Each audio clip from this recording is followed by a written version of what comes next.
मेरा नाम शिवानी है और मैं भगत सिंह जन अधिकार यात्रा से जुड़ी हुई हूँ। ये यात्रा 12 मार्च से 14 अप्रैल देश के अलग अलग राज्यों में निकाली जा रही है। इस यात्रा में भारत की क्रांतिकारी मजदूर पार्टी RWPI, बिगुल मजदूर दस्ता, नौजवान भारत सभा, दिशा छात्र संगठन, Delhi state anganwadi workers and helpers union जैसे तमाम संगठन शामिल हैं। ये यात्रा दिल्ली, पंजाब, हरियाणा, उत्तर प्रदेश, उत्तराखंड, बिहार, राजस्थान, महाराष्ट्र, आंध्र प्रदेश और इसके अलावा देश के अन्य राज्यों से भी होते हुए निकलेगी।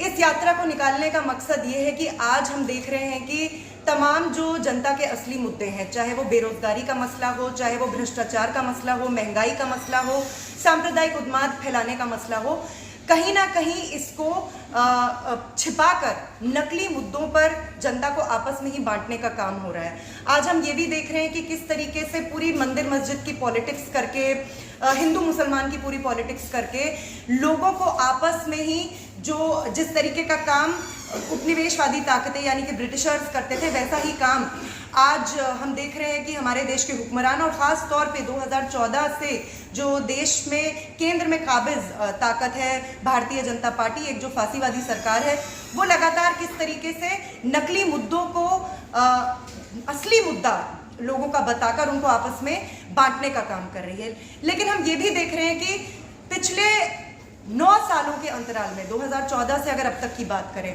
तो बेरोजगारी बेतहाशा तरीके से बढ़ी है।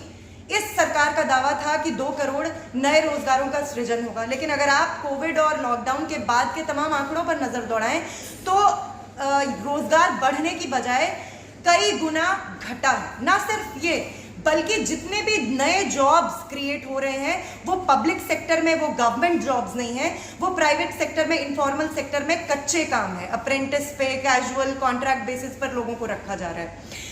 सरकारी महकमों में तो भर्तियों को फ्रीज कर दिया जा रहा है। हमने अभी पिछले लंबे समय में देखा, चाहे इलाहाबाद हो, गोरखपुर हो, देश के अलग अलग हिस्से हो, वहां पर भर्तियों के लिए एग्जाम्स किए जाते हैं लेकिन उसके बाद रिजल्ट्स नहीं आते हैं। उसके बाद फर्जीवाड़े होते हैं, उसके बाद पेपर लीक होने की घटनाएं सामने आती हैं, जो कि एक बहुत बड़ा स्कैम है, क्योंकि कमाई का एक बहुत बड़ा रास्ता भी है। क्योंकि एक एक फॉर्म कभी 1000 रुपए में, कभी 15,000 रुपए में, 1500 रुपए में जो है खरीदा और मतलब बिकता है। ऐसे में हम ये भी देख रहे हैं कि चाहे वो बेरोजगारी का मसला हो या शिक्षा के निजीकरण का मसला हो। अभी मोदी सरकार ने 2020 में न्यू एजुकेशन पॉलिसी, नई शिक्षा नीति लाई है। अब बेसिकली ये क्या हो रहा है, जो कांग्रेस के समय से शिक्षा के निजीकरण की पूरी मुहिम थी, जो शिक्षा के बाजारीकरण की, कमोडिफिकेशन ऑफ एजुकेशन की जो पूरी मुहिम चल रही थी, मोदी सरकार ने उसे एक आंधी में बदल दिया है। नेप कुछ और नहीं है, नेप बेसिकली एजुकेशन को प्राइवेटाइज, एजुकेशन को कमोडिफाई, एजुकेशन को के बाजारीकरण, और ना सिर्फ बाजारीकरण बल्कि उसके भगवाकरण का भी एक हथियार है।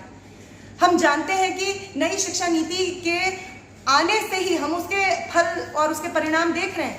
तमाम यूनिवर्सिटीज में, जो पब्लिक यूनिवर्सिटीज है, उसमें फी हाइक हो रहा है और मोदी सरकार इसको वापस लेने के लिए तैयार नहीं हो रही है। लेकिन ये एक ऐसा मसला है जो देश की मेहनत करने वाली आबादी के जो बच्चे हैं, जो आम आबादी के बच्चे हैं, जो लोअर मिडिल क्लास तक के भी बच्चे हैं, वो आज यूनिवर्सिटी कैंपसेस तक नहीं पहुंच पा रहे हैं और उनकी पहुंच को लगातार घटाया जा रहा है। तो हम अगर एजुकेशन को देखें, हम अनएम्प्लॉयमेंट को देखें, ये बहुत बड़े मसले हैं लेकिन ये गायब हैं। इन पर कोई बहस गोदी मीडिया में नहीं होती है।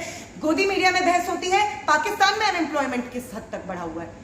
हम हिंदुस्तान में रहते हैं, हम हिंदुस्तान के मुद्दों पर, मसलों पर बात करें, या पाकिस्तान में क्या चल रहा है उस पर हमारी तवज्जो होनी चाहिए।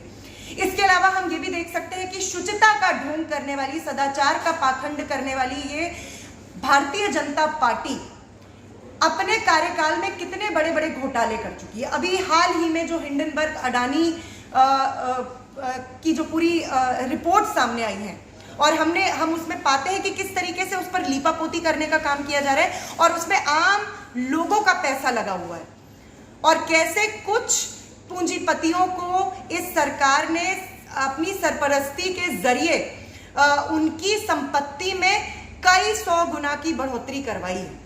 इससे पहले हम ये भी हमें पता है कि राफेल घोटाले में क्या हुआ, इससे पहले व्यापम घोटाला हुआ, लेकिन इन तमाम चीज़ों पर कहीं कोई बहस नहीं है। मीडिया इन पर बात नहीं कर रहा है, घोटालों पे घोटाले हो रहे हैं, लेकिन सरकार ढोंग और पाखंड से बाज नहीं आ रही है। और जब ये सारे मसले जनता को चुभते हैं, जब जनता इन पर सवाल उठाने लगती है, तो मोदी सरकार के पास एक रामबाण नुस्खा है, वो है हिंदू मुसलमान।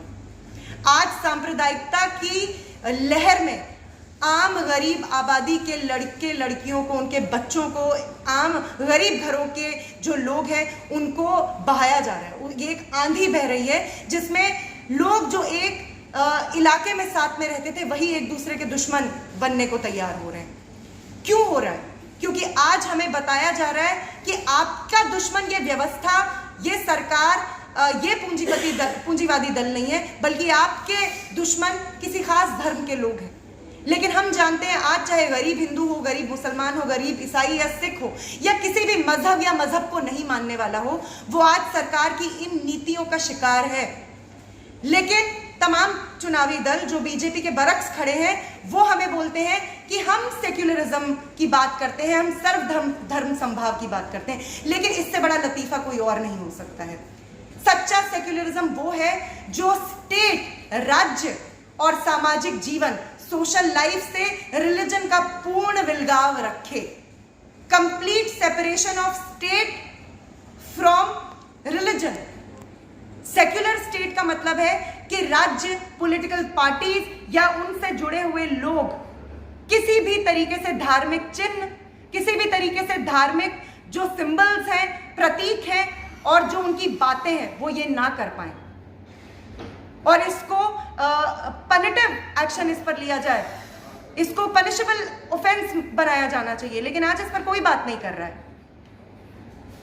तो यानी अनएम्प्लॉयमेंट का मसला हो, इन्फ्लेशन का मसला हो, शिक्षा के बाजारीकरण और उसके निजीकरण का मसला हो, करप्शन का मसला हो और कम्युनलाइजेशन का मसला हो, आज ये मसले हैं जो इस देश की जनता को प्रभावित कर रहे हैं।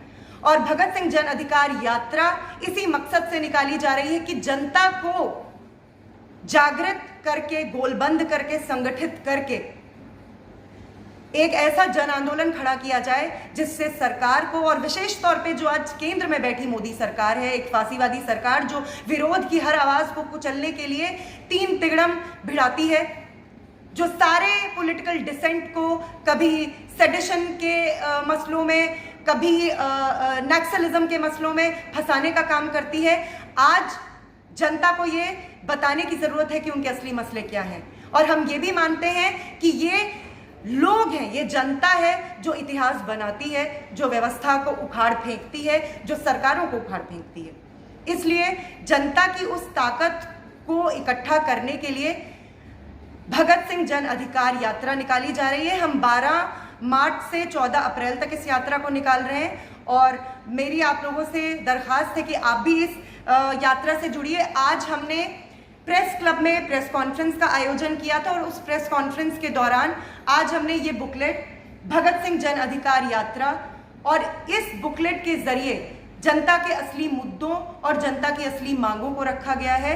और आने वाले 12 मार्च से 1 महीने के अंतराल पर हम लोग इस पूरी यात्रा को चलाएंगे। मैं ये भी बात जोड़ना चाहती हूँ कि ये यात्रा का पहला लेग है, ये उसका पहला चरण है। इसके बाद कई अन्य चरणों में भी ये यात्रा चलाई जाएगी और जनता के बीच में भगत सिंह क्रांतिकारी जो शहीद हैं उनके विचारों को और जनता के असली मसलों को भी इस यात्रा के जरिए, भगत सिंह जन अधिकार यात्रा के जरिए हम लोग ले जाएंगे। शुक्रिया।